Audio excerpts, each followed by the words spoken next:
Guys welcome to ഇംബൽസ്. നമ്മൾ നോക്കാൻ പോകുന്ന ഓക്സിറ്റോസിൻ ആൻഡ് കോർട്ടിക്കോസ്റ്റെറോയിഡ്സ് ആണ്. സോ ഓക്സിറ്റോസിനായാലും കോർട്ടിക്കോസ്റ്റെറോയിഡ്സിനായാലും അതിൻ്റെതായ ഒരുപാട് യൂസ്ഫുൾനെസ് ഉണ്ട്. ഈവൻ ഓക്സിറ്റോസിൻ തന്നെ നമുക്ക് ലവ് ഹോർമോൺ എന്നൊക്കെയാണ് പറയപ്പെടുന്നത്. സോ ബേസിക്കലി ഇത് രണ്ടും നമ്മുടെ ഒരു ഫീമെയിൽ ബോഡിനെ സംബന്ധിച്ചായാലും അല്ലെങ്കിൽ ഒരു മെയിൽ ബോഡിനെ സംബന്ധിച്ചായാലും ഇതിൽ ഹോർമോൺസ് ഒക്കെ വളരെ ഇമ്പോർട്ടൻ്റ് ആയിട്ടുള്ള ഒരു കാര്യമാണ് എന്നുള്ളതാണ്. സോ ഓക്സിറ്റോസിൻ നോക്കാം. First of all love hormone എന്നാണ് പറയാറുള്ളത്. സോ ബേസിക്കലി ഓക്സിറ്റോസിൻ പ്രൊഡ്യൂസ് ചെയ്യുന്നത് ഹൈപ്പോതലാമസിലാണ്. ഒരുപാട് യൂസ്ഫുൾനെസ് ഉണ്ട് എന്നുള്ളതാണ്. So basically after production oxytocin is stored and release from the poster pituitary gland. അതായത് ബോഡിയിൽ ഓക്സിറ്റോസിന്റെ പ്രൊഡക്ഷൻ ഉണ്ടായതിനു ശേഷം അത് പോസ്റ്റർ പിറ്റ്യൂട്ടറി ഗ്ലാൻഡിൽ നിന്നാണ് റിലീസ് ചെയ്യുന്നത്.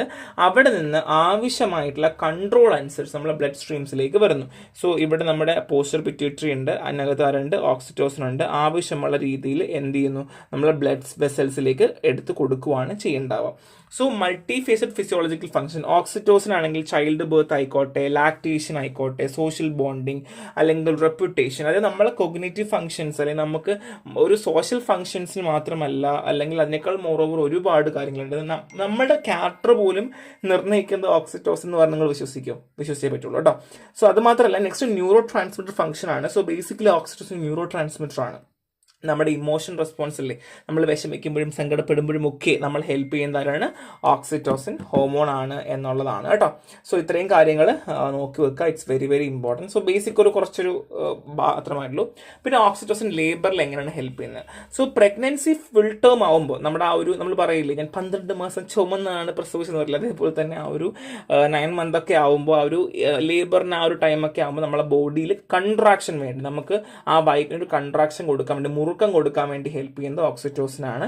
യുട്രീൻ കൺട്രാക്ഷന് വേണ്ടി ഒരു പവർഫുൾ ആയിട്ടുള്ള, നമുക്ക് എല്ലാവർക്കും അറിയാം പ്രഗ്നൻസി എന്ന് പറയുന്നത് ഒരു അമ്മ ശ്രമിക്കുന്നതിനേക്കാൾ മോറോവർ നമ്മളെ ബോഡിയിൽ അല്ലെങ്കിൽ നമ്മളെ ബോഡി കൺട്രാക്റ്റഡ് എന്നാൽ മാത്രമേ കുഞ്ഞ് പുറത്തേക്ക് എജക്റ്റ് ആയി വരത്തുള്ളൂ. അതിന് പോലും ഈവൻ യുട്രീൻ കൺട്രാക്ഷന് പോലും ഓക്സിറ്റോസിൻ ഹെൽപ്പ് ചെയ്യുന്നുണ്ട്. ആൻഡ് സെർവിക്കൽ ഡൈലേഷൻ, നമ്മുടെ സെർവിക്സ് ഫുള്ളി ഡൈലേറ്റ് ചെയ്യണം. അതായത് ഡൈലേറ്റ് ചെയ്ത് പുറത്തേക്ക് വന്നാൽ മീൻസ് പുറത്തേക്ക് വരാന്നല്ല, ഡൈലേറ്റ് ചെയ്ത് ഫുൾ ഓപ്പൺ ആയാൽ മാത്രമേ തല പുറത്തേക്ക് നമുക്ക് കൊണ്ടുവരാൻ പറ്റുള്ളൂ. അപ്പം ബേബീൻ്റെ ആ ഒരു പാസേജിന് വേണ്ടിയിട്ടും ഓക്സിറ്റോസിൻ ഹെൽപ്പ് ചെയ്യാറുണ്ട്.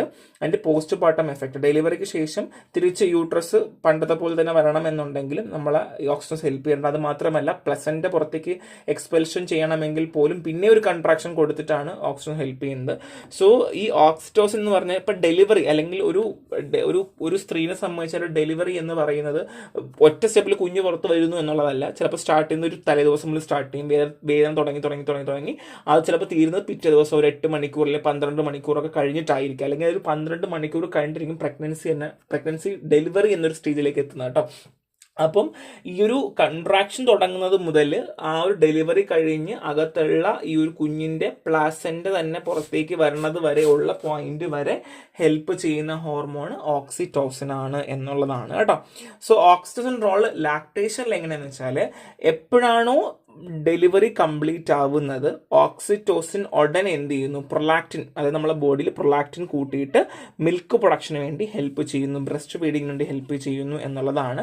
പിന്നെ ലോ ഡൗൺ റിഫ്ലക്സ് ആക്ഷൻ ആണ്. സോ ബേസിക്കലി ബേബിക്ക് മിൽക്ക് സക്ക് ചെയ്ത് ബ്രസ്റ്റിൽ നിന്ന് കുടിക്കാൻ വേണ്ടി ഹെൽപ്പ് ചെയ്യുന്ന ആ ഒരു ട്രിഗർ ചെയ്യുന്നതും ഓക്സിറ്റോസിൻ ആണ് എന്നുള്ളതാണ്. അതൊരു റിഫ്ലക്സീവ് ആക്ഷൻ ആണ് എന്നുള്ളതാണ്.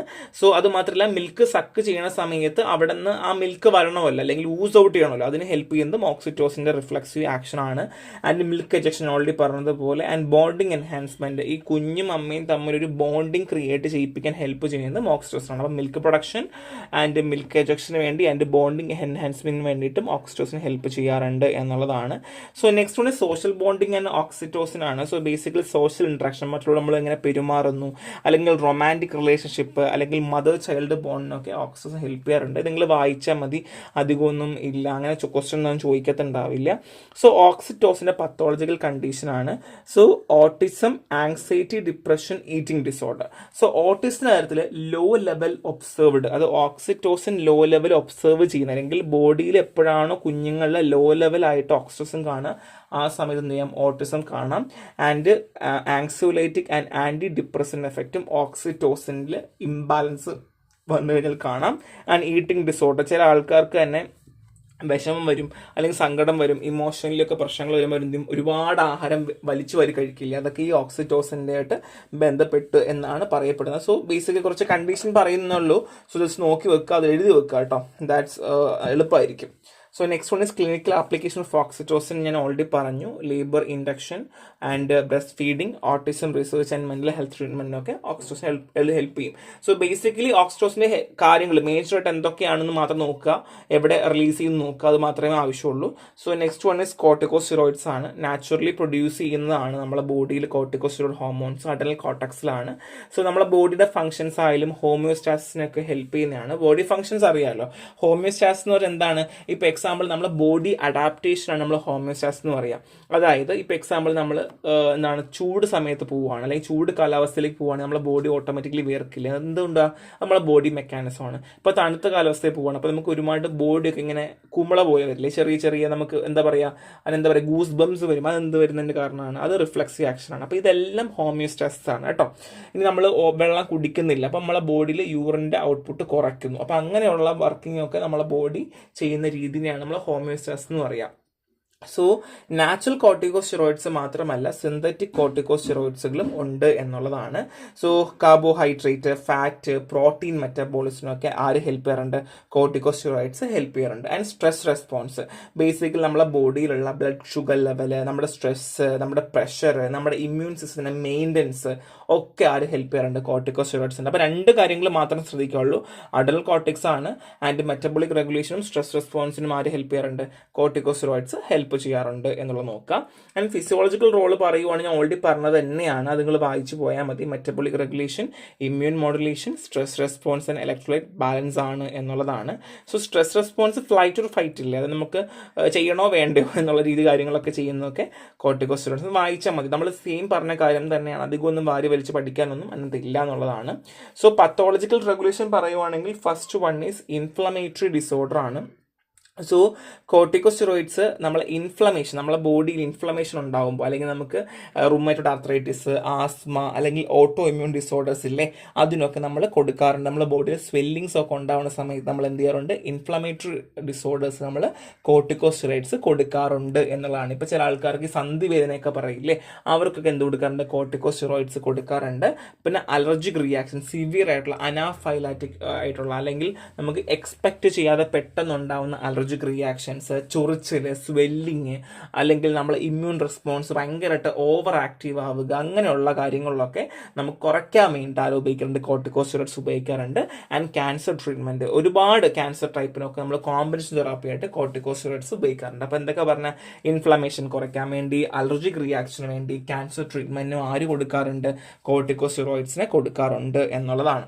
സോ തെറാപ്യൂട്ടിക് ആപ്ലിക്കേഷൻ ആണ്. റെസ്പിറേറ്ററി കണ്ടീഷൻ, ചില ആൾക്ക് COPD ഉണ്ടാവും കേട്ടോ, അതായത് ആസ്മ പോലുള്ള കണ്ടീഷനിലൊക്കെ നമ്മൾ എന്ത് ചെയ്യുന്നുണ്ട്? കോർട്ടിക്കോസ്റ്റിറോയിഡ്സ് കൊടുക്കാറുണ്ട്.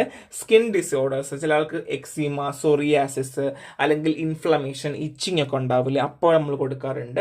And jaw and muscle condition, ചില ആൾക്ക് ഞാൻ നേരത്തെ പറഞ്ഞതുപോലെ ബ്രൂസിസ്, അല്ലെങ്കിൽ ടെൻഡനൈറ്റിസ്, അല്ലെങ്കിൽ ആർത്രൈറ്റിസ് ഒക്കെ ഉണ്ടാവില്ലേ, ഇൻഫ്ലമേഷൻ ഉണ്ടാവില്ലേ, നമ്മുടെ സന്ധിവാദം എന്നൊക്കെ പറയില്ലേ, ആ ഒരു അവസ്ഥയിൽ നമ്മൾ എന്ത് ചെയ്യാറുണ്ട്? കോർട്ടിക്കോസ്റ്റിറോയിഡ്സ് കൊടുക്കാറുണ്ട്. അപ്പോൾ ഇത് പറഞ്ഞ കാര്യമാണ്, അത്ര വലിയൊരു ഇമ്പോർട്ടൻസ് ഒന്നും അധികം ഈ കോർട്ടിക്കോസ്റ്റിറോയിഡ്സിന് ഇല്ല എന്നുള്ളതാണ്.